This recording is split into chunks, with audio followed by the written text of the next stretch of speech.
911, what's your emergency?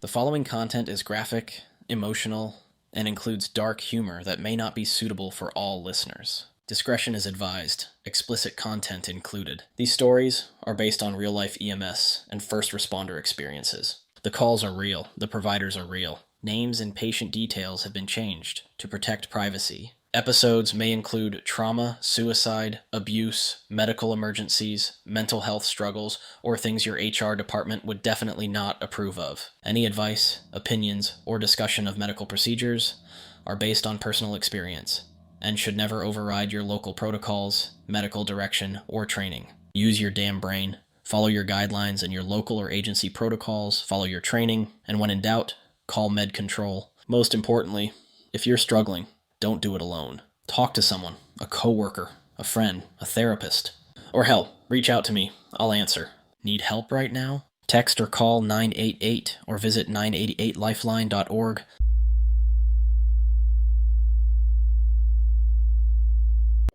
All right, you're listening to Dispatched and Dysfunctional, where chaos has a pulse and every scar tells a story. Today's guest has lived both sides of the badge. Rodney Carpenter spent nearly 2 decades in law enforcement before turning those experiences into powerful small-town crime fiction. His debut novel, Our Lady of the Overlook, kicks off a trilogy inspired by the people, places, and pain he's lived through, the kind of detail you only get by actually being there. Rodney, welcome to the show. Thanks for having me, Chris. I gave everyone the highlight reel, but bios never tell the whole story. For listeners meeting you for the first time, who is Rodney Carpenter, and what do you want people to take away from this conversation? So just a quick correction. Last name's pronounced Carpentier. Just Carpentier, so we're my bad. We're all no problem. Just so we're all on the same page. So I grew up in upstate New York. Went to college, got a bachelor's degree. I was going to be a lawyer, and somewhere along the way, I got a little lost.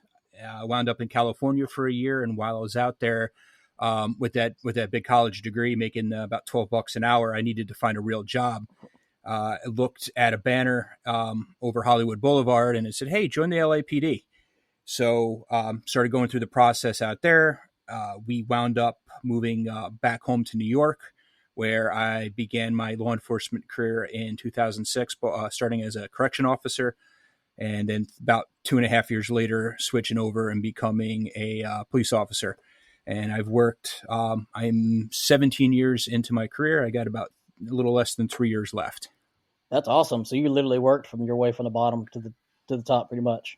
I'm not at the top. I'm middle management now. I made lieutenant back in July. I got you. So not at the top, but Hey, I'm talking to all the big bosses now. right. You're not chief yet, but you're close. That I don't know if I'll ever take that test. So there's a saying in law enforcement: the badge protects you until it doesn't. For a lot of responders, that is true. One day it's armor, the next is a weight you can't take off. Rodney's stories don't glorify the job; they humanize it. They're about the quiet moments about after the chaos when the lights go off, but your mind doesn't, and that's where we start. So, Rodney, what pulled you from the world of police work into writing? So at the time that I came up with the idea for this story, I'd been a supervisor, been a first line supervisor for 7 years. And I had worked a lot of midnights. I did 3.5 years as the overnight supervisor, and I had switched, after that and I was on about my third year of working afternoons, the afternoon shift. And, I was actually working a double from the afternoon shift into the overnight shift. And I was about 11 hours into that when, Damn. listen, I've done that probably, 50 times in my career. No, it never gets any easier, but that night specifically, it was, for all you first responders out there, we never like to say that word quiet, but it was quiet. Like nothing was going on. The radio was absolutely silent. It was going into one of our past days. So my staffing was like maybe 2 guys, maybe 3, 3 at most. So I didn't have a lot of staff on. And I was sitting at my desk and I was supposed to be going through reports, but my mind was wandering. I was daydreaming. I was kind of all over the place. And this thought kind of crossed my head. And I had been listening to a lot of true crime podcasts at the time. And it was kind of like, it sounded to me in my head almost like the intro to a true crime podcast. And that question was, what if you were adopted? You knew you were adopted. You grew up in this, this wonderful adopted family. But as an adult, you went to go look for what I've learned is called your biofam. And you, in process of doing that, you do one of those DNA tests and you don't find out, like you hear a lot of times that you have a relative that's a serial killer. Instead, you find out that your mother was an unidentified cold case homicide victim. Wow. And what would that do to you? How do you kind of react to that? And so that's kind of where it all began.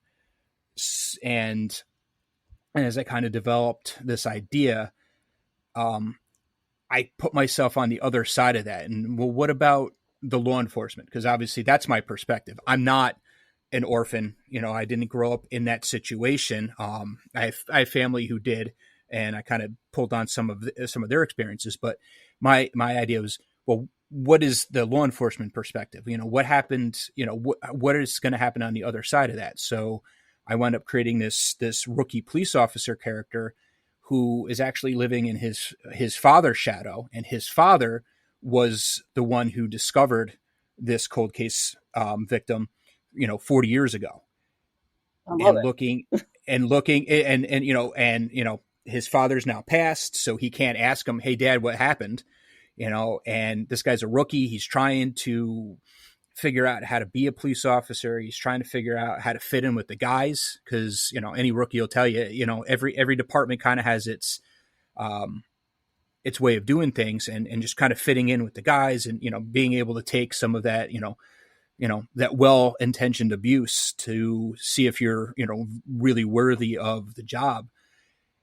He's trying to survive that, and then all of a sudden he gets dumped with this huge thing. And of course, I had to create a podcaster character in order to kind of drop that on him. And he's the fun guy. He's kind of the guy on the outside who's able to kind of push buttons.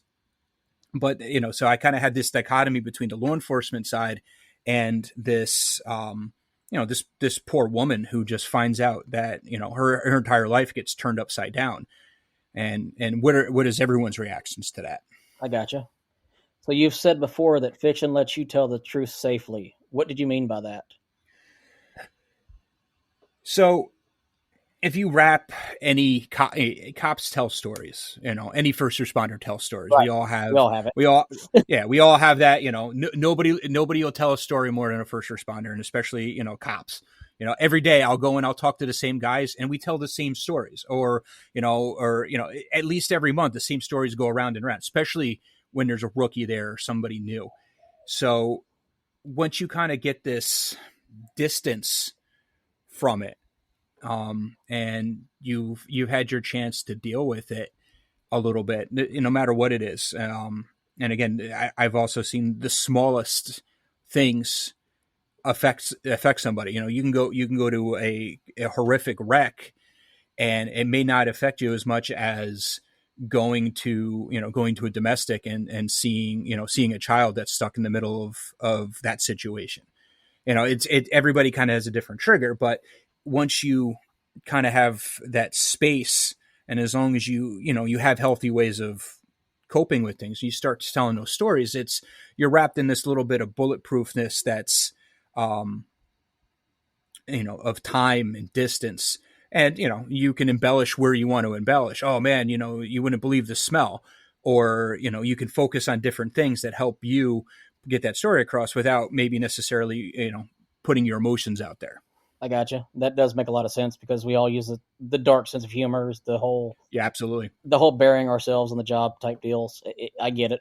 Um, so along those lines, is what was harder for you, facing suspects in real life or facing yourself on the page?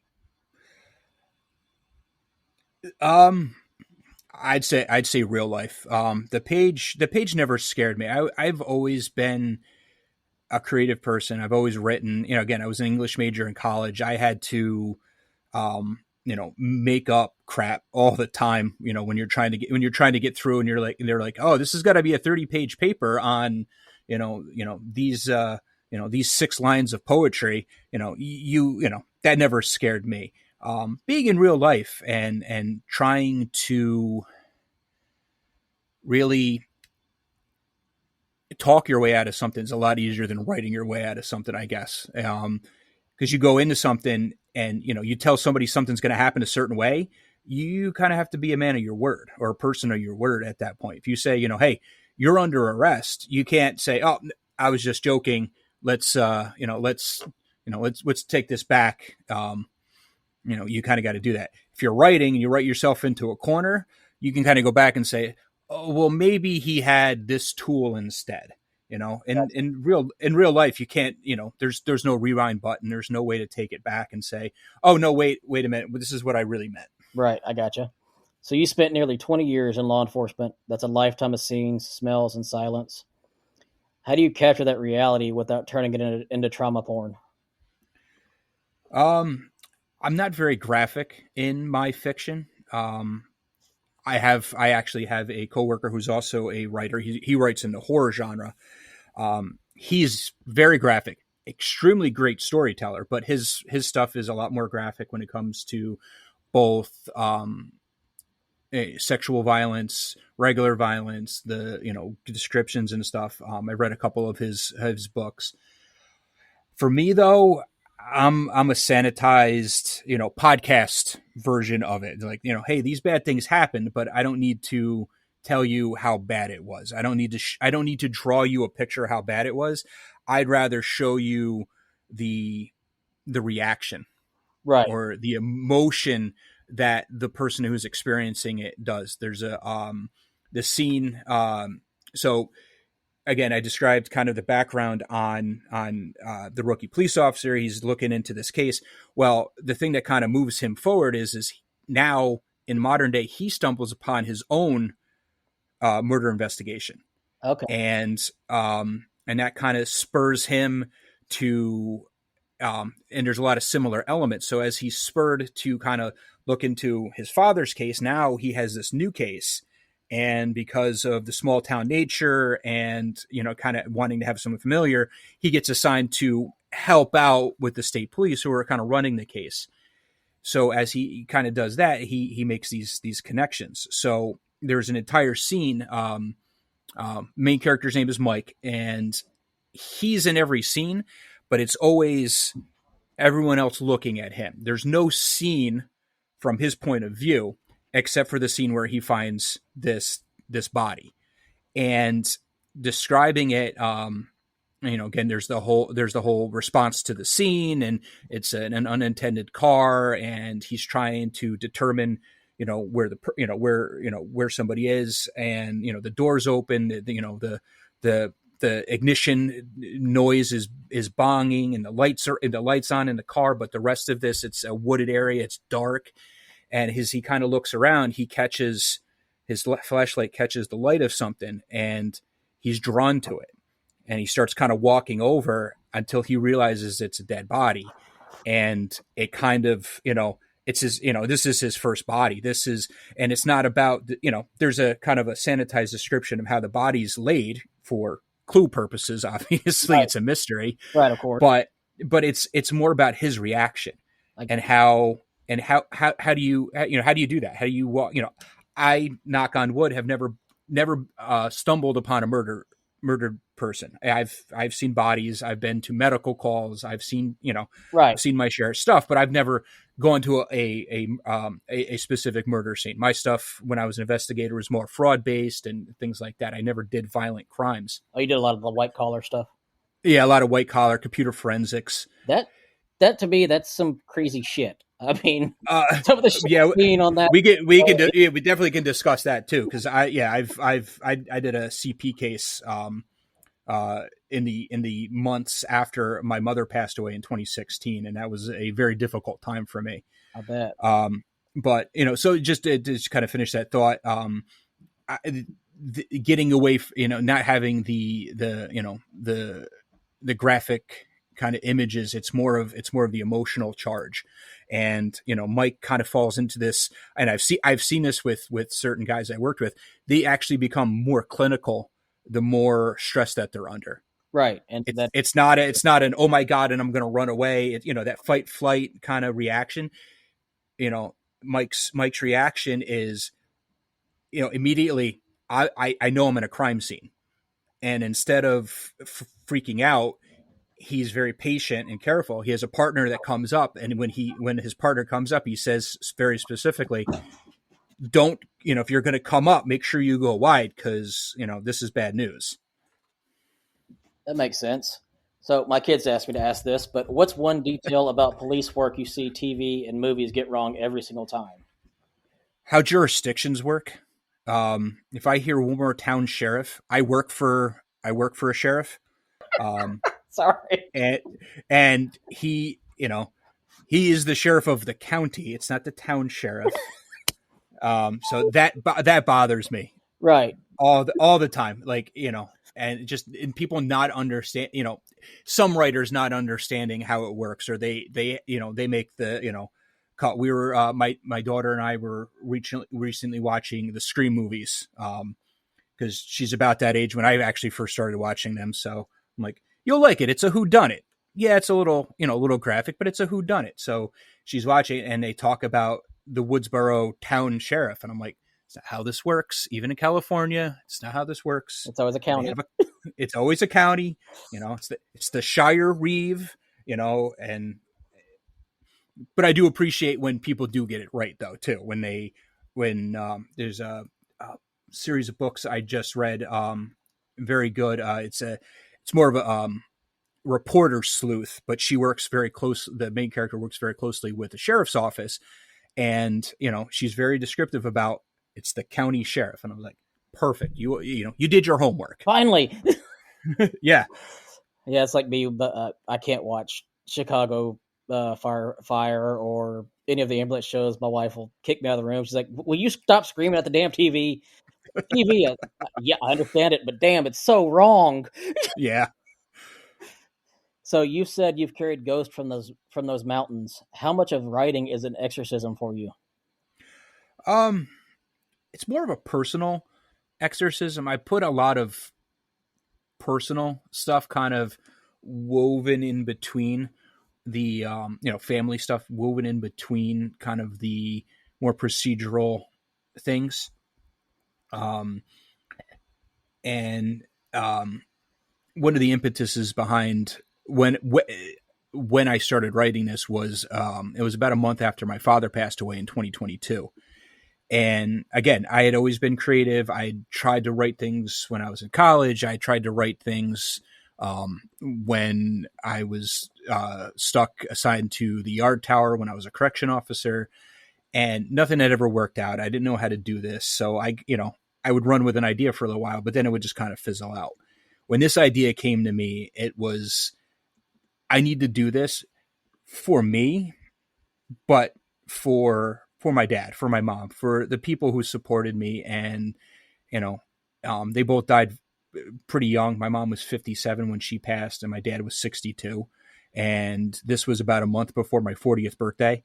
So I'm like, hey, you have this and this idea, you got to do something with it. So when I was kind of going through, and again, I wanted to really focus on the law enforcement side of things, but there were so many things I could pull in from my personal life and from my parents' history that I wanted to put in there. Like there's a character, he's more of a grandfatherly character, but he's my dad to a T. And he's this kind of not overarching. He's more of a character they can go to and understands the past, but he's also not going to make it very easy to get to. Gotcha. And then Mike, his mom's a widow, which I didn't experience that with my mom, but she's more of my mom. She's no nonsense. She's really much her own person. Sound like you had a great childhood and a great family and a great support system throughout all this as well. So a lot of our listeners are medics, nurses, firefighters, people who live with the weight that they carry that they've seen. What would you say to someone who still feels trapped inside the job long after they clock out? You got to have an outlet. You got to find a healthy outlet. We're doing so much right now, and like I said, I got promoted to lieutenant, and I basically run our administrative bureau. We're focused so much on wellness right now, and I don't know where it is the rest of the country, but where I'm in New York right now, everything is about officer wellness, leader wellness, and how to kind of peer support systems and getting people the help that they need and understanding that the immediate interventions with a kind of a critical incident stress debriefing, but also this kind of continued checking in and then personally just having outlets. One of the ways I kind of been dealing with life's trauma, but also the job trauma is this writing stuff. It gives me something else to focus on. Like I go to work and I do work. I don't, Right. If the sheriff ever listens to this, no, I don't do any writing while I'm working. I promise. I don't have time to anymore, but I do all that in the off time. But when I'm coming home and, after I handle, the family stuff for the most part, I know I can sit down and kind of go into this other world and I can deal with some other people's problems, or I can kind of come up with a creative way. You never know. For me, I never know when I can kind of work out a real life problem by kind of writing it down in a fictional way and trying to solve that issue, or how can we deal with this issue in a more healthy way in that way. Right. And another thing I got an electronic drum set. I just turn music up and I bang on things until all that energy's out too. That's another healthy way of doing it. I mean, I know a lot of police officers and medics and firefighters that music is their outlet, and that's a really good one to have. It's the physical, it's the mental, it's all in one in the end. Yeah, music I think is huge. I know a ton of the guys I work with are musicians, or again, I have another friend who's a writer. Creative outlets. Right. I've seen kind of firsthand to be the way of kind of exercising those thoughts and putting energy into something positive and something that's being created, as opposed to something that's more destructive, with substance abuse or vegging out. Even like I went to a wellness seminar over the summer, and the presenters, the guy who kind of is running this thing, he had an interview at the very beginning with his daughter.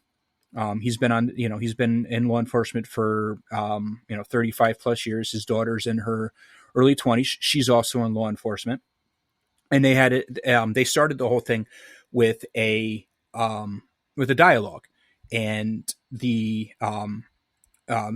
guy and his wife had been divorced, and there had been 2 children involved. I think it was 2 sisters, one, and just kind of this, that broken family kind of thing. And they talked about how when he used to come home after a stressful day, he would just sit in a chair and grab his drink and just stare at the TV. And he didn't want to bring that stuff home and talk about it with anybody. And more and more, so the daughter, when she's, kind of responding to this, and she goes, you don't have to tell us all the bad stuff, but if just being able to unload some of that burden and trusting us, or having that outlet, would have been a lot more healthier than trying to hold it all in. And that is very true. I think all of us do need to. I agree with you on that. on him and you on that is I think we all need to actually be able to vent to our loved ones, our our back our backers of who we are. If we shut them out, how can they help us? Yeah. Expression's better than repression. Very true. And like you said a minute ago, was everyone needs a healthy outlet, not an unhealthy outlet like alcohol or drugs or anything illicit that's not good for us or our mental health in the end either. So let's see. So how do you handle people who tell you just to get over it or move on? So I'll tell a very quick story. It wasn't to me, but I saw a reaction to this. I can't say I've ever had a direct experience, but early in my career, again, we work for the sheriff. So one of the things that we do, even as patrol, is we bring prisoners to court for court appearances. And so we were at one of our city courts, and that happened to be a day that somebody who had a grievance against the city government came into the courtroom with a gun. Oh, and he got off a couple rounds, didn't injure anybody. The court officers assigned to that court actually engaged him and wounded him. He ended up passing away from his wounds. But we had deputies, we had members inside the courtroom who were kind of helpless. They're supposed to, their job is to protect these prisoners and to ensure their custody, but they also have this emergency situation. And, situation is resolved. They go back, and then the next day, one of the guys calls out sick, and a pretty senior member of our administration, kind of, maybe not directly to him, but kind of called him out and said, oh, what's the matter? Using some, derogatory, terms that we use in the field. right. And I got back to those guys, and it left a pretty bad taste in our mouth at the time, for all of us. It was kind of like, yeah, they weren't shot at. They didn't engage the guy. They didn't, but there's still trauma involved in that. And again, this kind of this helpless feeling, like I want to run and go do this, but I can't. Number one. Number two, am I just a sitting duck here as this continues? So, I can't speak for all their emotions, but it definitely left a bad taste in my mouth. So fast forward, a decade or so, new administration, we had a pretty serious accident with a touring bus that had a bunch of high school kids on it. Tire blew out. Driver unfortunately lost control of the bus. The bus ended up flipping on its side and rolling down an embankment. So they pulled that, and one of our guys was the first on scene. And actually, a lot of our guys were first on scenes, including the first supervisor on scene, the one who kind of took over the incident command initially before higher powers got there. And that was huge for us. It was a major mass casualty incident. It involved kids. There was 2 fatalities, and the helpless feeling some of the guys said as they walked around and are trying to do that initial triage, and kids screaming for help or calling for help, but not knowing what to do, kind of waiting for that that automatic thing to engage for them. And and in that reaction, the new administration, again, we learned a lot, but we had critical incident stress debriefing right after everybody. We called in. We have an entire unit. It's called the crisis negotiation team. They're negotiators for SWAT operations and things like that, but they're also trained as critical incident stress debriefing.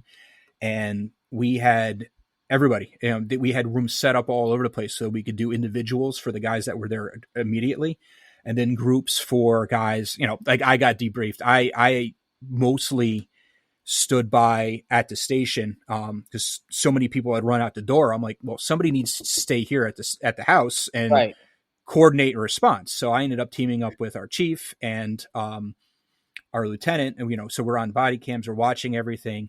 I'm trying to coordinate people who weren't already at the scene to have them, because everybody wants to run to the middle of it. I'm like, no, you need to come back here, because if we need to transport other kids that anybody who's uninjured, we need to transport them, we're going to need vans. I said, so come back here and get some vans so that if we need to move them, we can do that. So I'm trying to think of the next step. Right. And then I got assigned briefly to a reunification area, but I didn't experience the trauma of the guys that were right there. But I still got stress debriefing. Like we didn't mess around with it. Everybody got talked. Got a chance to talk to somebody. I wish and at least work it out. I wish that was more prevalent. That would be nice.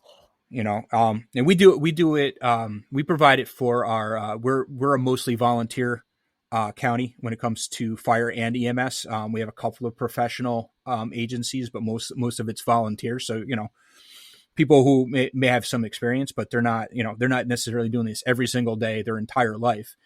So anytime we've had firefighters that came across a fatality at a fire, or again a major motor vehicle crash or something like that, we'll provide those services for those agencies. Also, we'll have our guys go out and talk to them. That's awesome. So it's a huge aspect. And our emergency services division of the county is working on a mental wellness program. Also, it's kind of independent of what we're doing at the SO, but they're trying to do some big things up there too. I'm not totally in on that, but it's to me, it's where we're at in New York, and especially my county. We're very plugged into the overall wellness of our guys, of all first responders. We do a health and wellness fair every year, and it's open to every emergency service, from corrections to probation to law enforcement to EMS to everything. And we have a ton of different vendors, and it's all sorts of wellness. It's the financial wellness to make sure your stuff's in order. So we'll have bank organizations there, or deferred comp, we call it, our in-state kind of extra retirement that we can put into, or we'll have health care facilities. We have people doing massages and all these different things, and we just kind of let these vendors come in, and they can kind of sell their wares and they give things away. But it's just to kind of encourage people to look into the things that are available for them to have positive outlets for their stress and for these things, so that they're capable of handling it a little bit better. That's awesome. I love it. So what's one thing you wish you'd known more about mental health before you got started in this field? That's a really good question. I think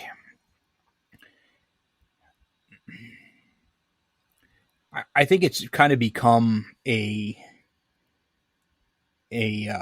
trope, again, in fiction, but in real life too, of the broken down, grizzled old veteran that, we'll call him a hairbag here in New York, that all he does is complain. Everything is bad. He's got bad coping skills and all this stuff. And that guy always exists, and he's always going to be there to kind of tear everyone down and kind of be that negative thing. And that's what you have to look forward to. True. But I honestly think that the thing that was most surprising was the number of people who have that can demonstrate healthy ways of handling stress. I have guys I know that, they work out together in a group. I see a lot of our special operators, but there are other ways of dealing with it. And I see so many more positive things now, and positive ways of dealing with this stuff, and the interventions and the help that's available. I wasn't expecting that when I first started. I figured, I was probably gonna, not that I was looking forward to it, but I figured that with enough years on, I was gonna, kind of have more of a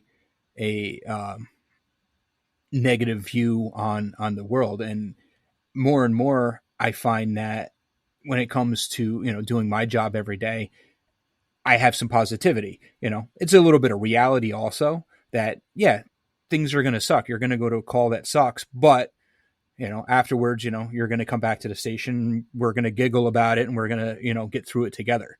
Right. And I'm going to be able to go home and talk to my family and say, oh man, I had a rough day. I dealt with this. And, they're going to be there to be understanding. There's a lot of great literature out there for first responder spouses too.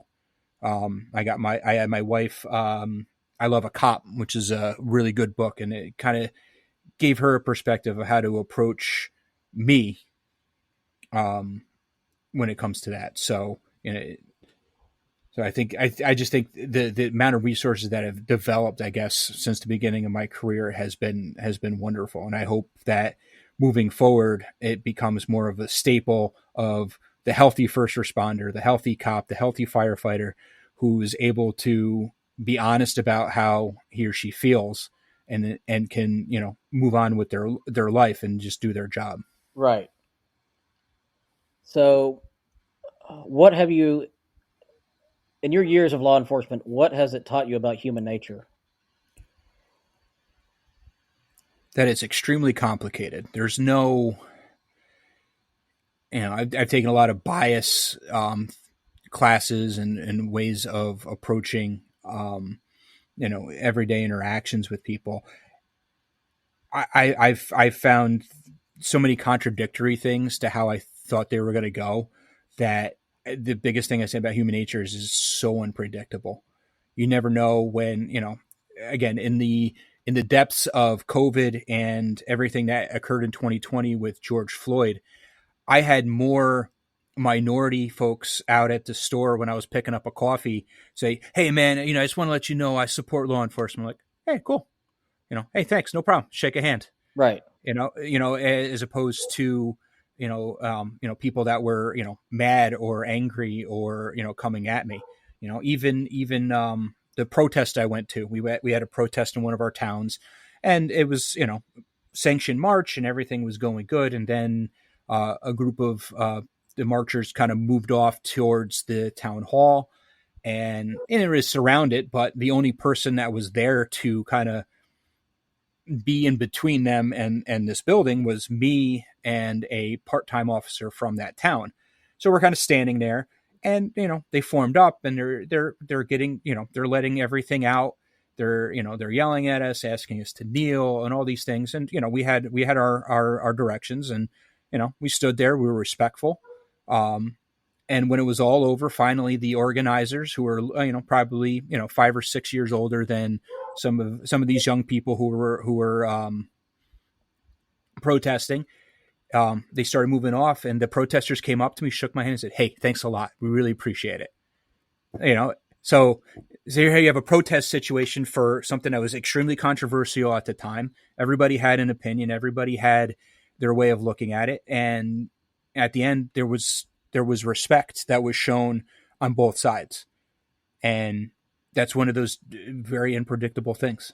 Right. And respect goes a long way on both sides of that as well. And that's a big thing. So what do you think cops, medics, and writers all have in common when it comes to storytelling?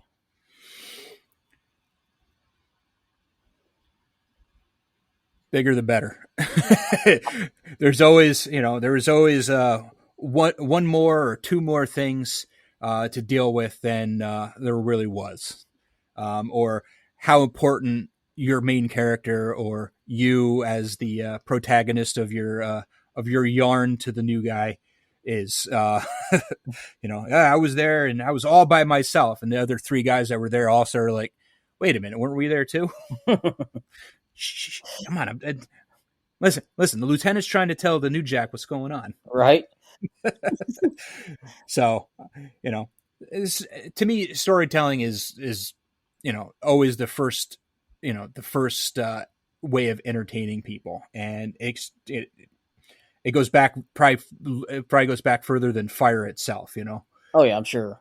And you always have to make it more interesting than maybe it really was. And you just got to watch when you're, there's a line, there's a line you cross when you start losing, you start losing a little bit of credibility if you take it too far. So you kind of got to walk a line of, I've seen some shit rookie, but also not make yourself sound like, the super badass that maybe you really weren't. Yeah, don't over embellish. Yeah. So what do you hope readers, especially those outside of public safety, understand about the cost of the job after reading your work? I just want to, again, that human nature. There is no one type of person that becomes a first responder, or specifically in my instance, a cop. I guess one of the big surprising things I found out when I got into law enforcement is how many of these guys were, reading, fantasy books or playing Dungeons and Dragons or, I know video games are kind of popular all over the place, but I was never a video game guy myself. So I didn't think about these guys playing games with each other and things like that. And I was like, wait a minute, aren't you guys big burly cops? And they're like, no, man, I go home and I play, this game or that game, or, I'm big into Lord of the Rings. And I just never thought of that as being an attribute of people in law enforcement. And so it kind of showed me that people in uniform or people that are doing these roles are just regular people that have chosen to do something that's just very difficult at times and very different than the normal everyday person, and that they still have all these regular things to deal with. It's not like, they're not RoboCop. They're not waking up, every day to go on patrol, from, unplugging and just going in. No, there's, they're going, you're going into work with, my kid was mad at me because I didn't pack the, the right Rice Krispie treat in their bag. So now, I'm the worst dad ever. Or, your spouse or your wife's concerned with, that renovation you're trying to do. And, you're not there to help support or to look at all the, look at all the pictures of the furniture she wants to buy. And, you had a fight before you went in, you carry all that baggage with you. And which it makes it worse. Sometimes. Yeah. And being able, again, without getting too deep off of that, but just wanting to let, these are real people. And my characters that I kind of put are based on real people. These are actual human beings, and they're not just something flat on the page. I hope I'm trying to really, really kind of make full-fledged people out of these characters, so that it's not just this is this trope. I don't want anyone to think this is a trope. I want people to have some depth and to have some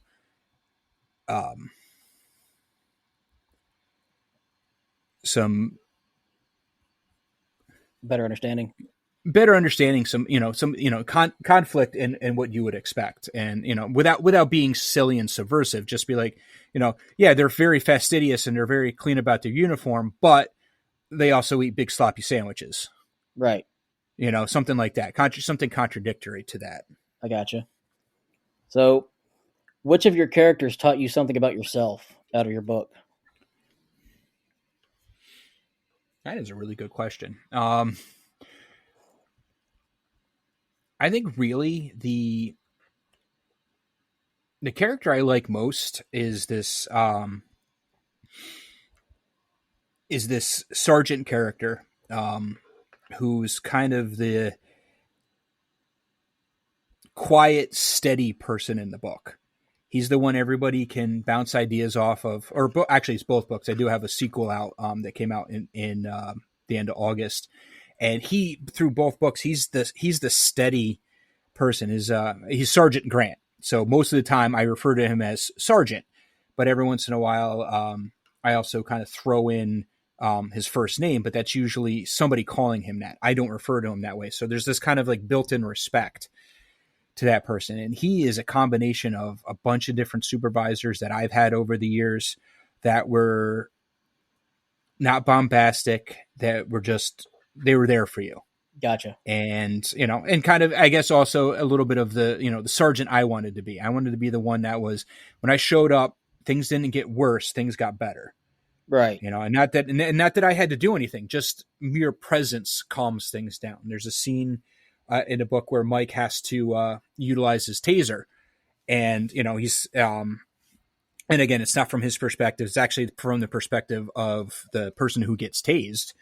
But even with that, he shows up. This character Sergeant Grant shows up on scene, and the whole thing just kind of calms down after that. Like there's like a control that just comes with his mere presence, that he doesn't need to say or do anything.